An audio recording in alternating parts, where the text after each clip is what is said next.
Благодарам, Кате, добро вечер на сите, добро вечер луѓе слободарски, луѓе кои што се прават да си ја вратат слободата, гледат и да врне и да вее, ние сме тука, ништо не спречува, имаме една цел и таа цел мора да ја постигнеме. Целта е слобода, демократија, секако целта е ослободување на сите институции, вклучително тука и Македонската радиотелевизија. Дали Македонската радиотелевизија е независен јавен сервис? Не. Не треба некоја посебна длабинска анализа за да се донесе заклучокот, затоа што, како што претходно сите дискутанти кажа, еден дневник како анализираме, доволно е да се оцени дека Македонската телевизија и радио секако тука се сервис на владеачката гарнитура.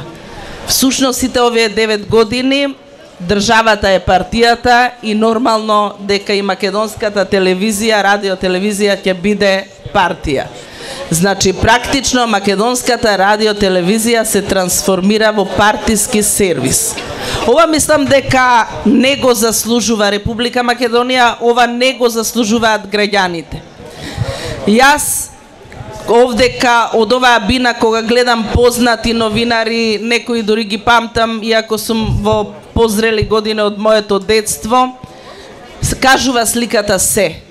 Ако брендовите новинари на Македонската радиотелевизија се извадени на улица да се борат за слобода на зборот, за слобода на изразување, а внатре во онаа голема зграда се луѓе кои што се испратени од општинските комитети, луѓе кои што се блиски на раководството, тоа доволно јасно зборува дека нити Македонската радиотелевизија е слободна, нити е јавен сервис, нити е професионална, нити па ја пружа услугата за која што многу одамна е формирана.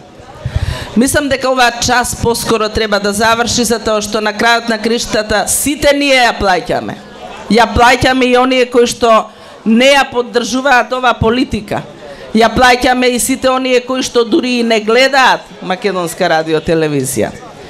Мислам дека односот на Македонската радиотелевизија, особено кон неистомислениците на оваа партиска врхушка, е страшен.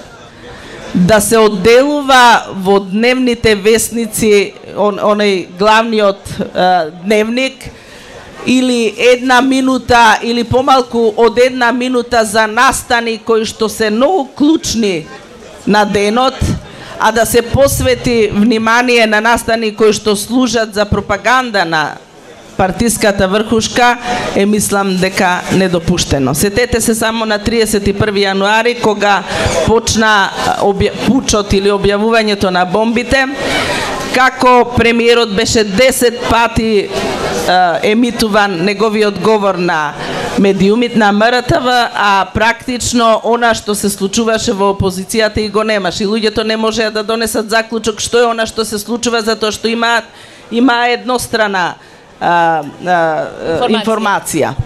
Мислам дека час поскоро се тоа треба да се среди. Македонската радиотелевизија мора да се среди, посебно значајни работи кои што треба да се направат во овој момент се начинот на финансирање. Македонската радиотелевизија мора да биде независна, со закон да и се гарантира независност. Финансирањето да биде независно, да не зависи од буџетот, од оној кој што ја плаќа за да може да му врши услуга, да има сервилен однос како што има сега. Органите и телата кои што раководат, управувачкиот менаџментот, треба да се бира на начин според критериуми, не по партиска и политичка припадност. Затоа што овие се 3 позиции или функции кои што гарантираат независност: финансирањето и управувачкиот или менаџерскиот тим. Во овој момент се е исполитизирано. Кога се спремав јас, искористив едни податоци од Билјана од извештајот, мониторингот кој што го правела.